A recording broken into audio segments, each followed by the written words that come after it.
Está con nosotros la congresista Rosángela Barbarán de la bancada de Fuerza Popular. Bueno, Alejandro Toledo también, Rosángela, muchísimas gracias por estar con nosotros esta noche.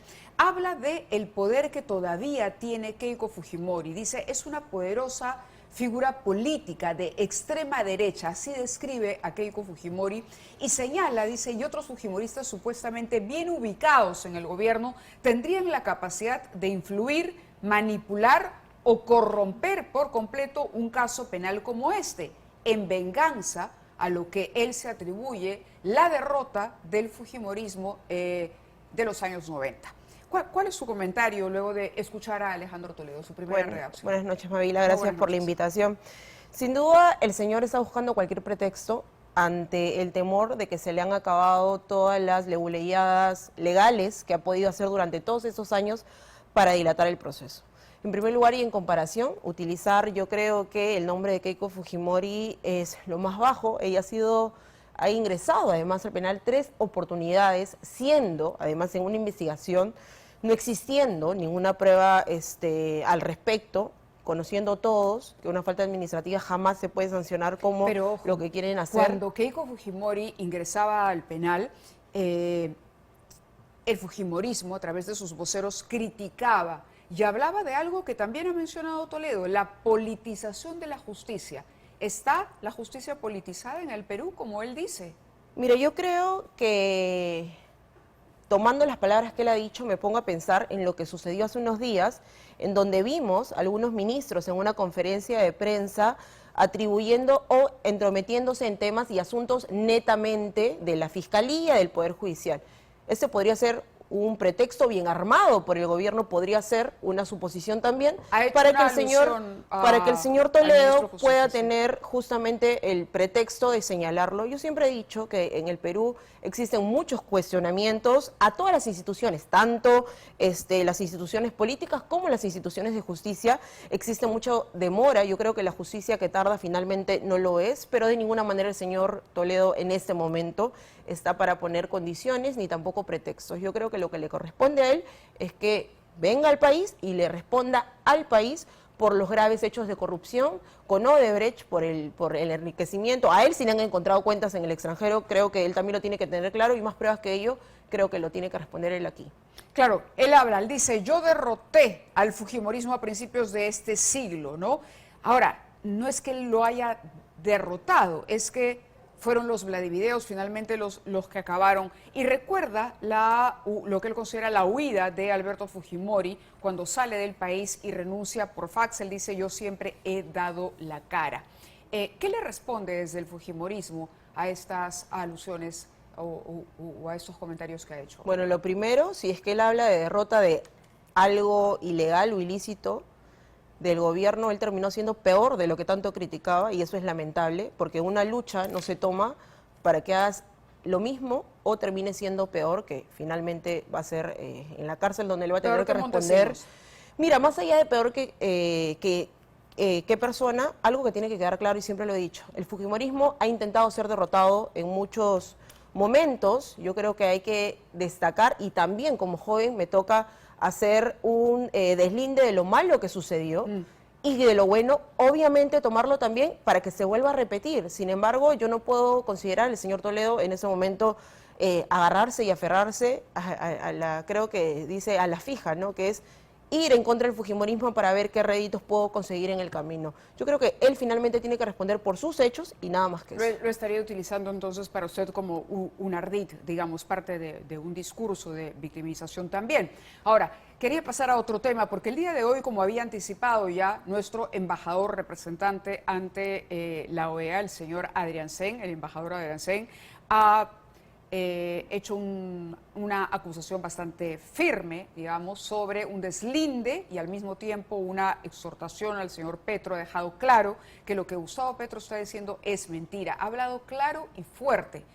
Se ha referido, por ejemplo, a Pedro Castillo, después de que Petro considerara que era un presidente legítimo, apresado, sin razones, ha dejado clara la posición. Y me parece que tenemos un bite del embajador Adrián Sen. Vamos a escucharlo. La insatisfacción del Estado peruano, por las que consideramos expresiones inaceptables, vertidas el día de ayer en este recinto por el presidente de Colombia, Gustavo Petro. Castillo se encuentra ahora con 2 mandatos, señor presidente, de prisión preventiva. El primero, acusado por el delito de rebelión contra el orden constitucional y el Estado de Derecho. Y el segundo, señor presidente, por el grave delito de corrupción. Que él y Alberto Fujimori son los únicos en la prisión de Barbadillo. En dicho centro penitenciario se les garantizan las condiciones dignas de reclusión. Castillo tiene alimentación y asistencia médica permanente. Allí recibe visitas de familiares, partidarios y amigos. Allí han llegado más de una docena de abogados que tiene Castillo, señor presidente. Nos resulta inconcebible que un gobernante constitucionalmente electo pretenda sostener una narrativa dirigida a apoyar a un golpista y a un corrupto. Cumplió con su palabra. Comentarios de Rosángela Barbarán. Bueno, aquí tiene que quedar claro que los embajadores no representan al gobierno exclusivamente ni a su presidenta, representan al Estado peruano, y yo saludo la firmeza que ha tenido, porque no puede ser posible que personajes como Petro y otros presidentes intenten limpiarle la cara al golpista de Pedro Castillo. Yo creo que todos tenemos claro lo que sucedió ese 7 de diciembre. En este momento hay funcionarios o exfuncionarios, bueno, todavía congresistas, que tuvieron parte de culpa con lo que sucedió. El señor ¿Qué está nos hizo haciendo creer... Fuerza Popular con los hermanos Cordero Huantai en ese aspecto? Porque, a ver, hemos conocido, y hoy el Diario del Comercio ha revelado mayor información sobre contrataciones de la señora Cordero Huantai y la cercanía que tenía con el gobierno del señor Castillo, algo que no se sospechó, por lo menos ustedes no lo admitieron, cuando se descubrió que el hermano sí asistía a ferias a comprar equipos de espionaje. ¿Cuál es la situación de ellos y qué pretende hacer Fuerza Popular ahí justamente, Mávila, quiero aclarar el tema que nos dejó sorprendidos a todos. Jamás nos hubiésemos imaginado que denunciando y siendo de parte, pero pasó, y ella tenía parte antecedentes ética, también, había sido suspendida los antes, ojo, por lo antecedentes, mismo. esa Sí. parte sí la desconocía totalmente, ¿no? Ahora que venimos a tener justamente mayor información, es rechazar totalmente, y siempre hemos dicho, Fuerza Popular como partido ha tomado las decisiones inmediatas de acusarla no solo en ética, sino además presentar pero una han acusación anunciado la expulsión constitucional. de ella, no de él.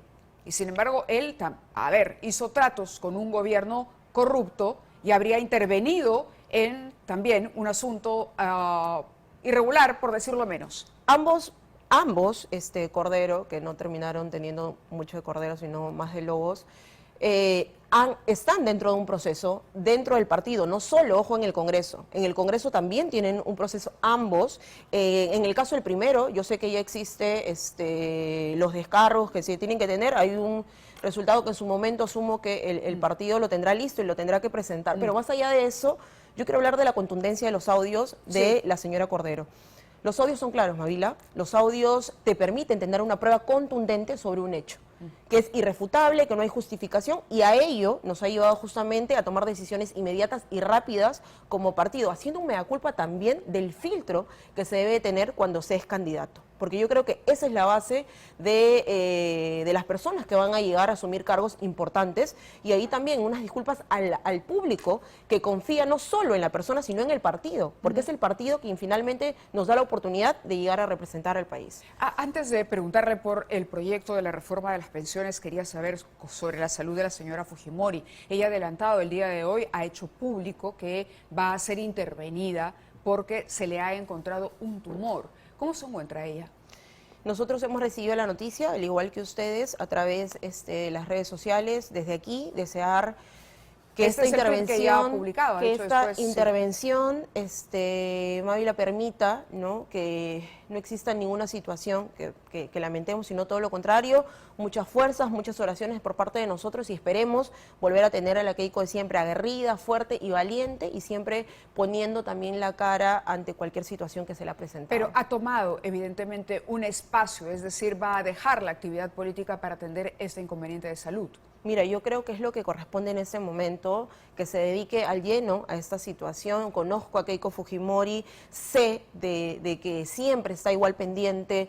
El partido es prácticamente el espacio, ¿no?, en donde ella, y existe un liderazgo neto que nosotros también tenemos siempre en consideración, pero creo que cuando hay un tema de salud se necesita también ese tiempo para poder tener una recuperación que finalmente no afecte los otros espacios de nuestras vidas. Para ir cerrando la entrevista, bueno, el congresista Anderson las ha criticado a usted y a la congresista Bazán porque dice se han entrampado dos jóvenes impetuosas, digamos, de los extremos ideológicos en el tema de las pensiones. Una desde la Comisión de Economía y la otra desde la Comisión de Trabajo, y finalmente eso se ha convertido en una pelea de dos señoritas antes que en un real proyecto para reformar las pensiones y conseguir que la mayoría de peruanos puedan llegar a la vejez con un ingreso que les permita vivir con una mínima decencia.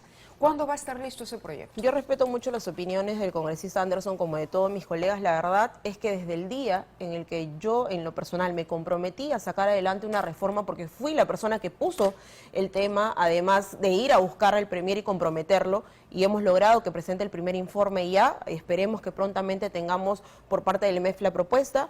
Yo, a título personal y como congresista, he presentado dos iniciativas, ya una anterior, y lo que ahora estamos trabajando justamente es en el dictamen.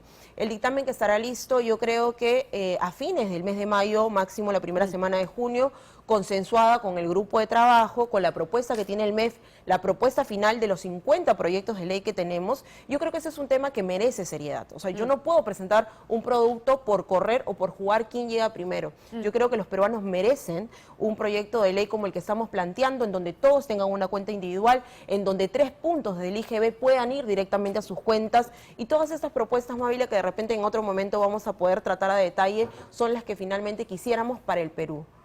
De acuerdo. Antes de despedirla y a propósito de las reflexiones a las que nos obliga la próxima llegada de Alejandro Toledo, porque realmente el tiempo para que venga ya no debería depender sino de coordinaciones elementales, ¿no? Es la noticia y nos obliga a mirar en retrospectiva todas las ilusiones que supuso la candidatura de Alejandro Toledo en su momento. Era la persona que venía a refundar la democracia que había sido pisada, maltratada, utilizada básicamente por Vladimiro Montesinos en la segunda parte de la gestión, la administración de Alberto Fujimori. Usted es una congresista muy joven, ¿cuántos años tiene? 28. 28. ¿Por qué se hizo fujimorista?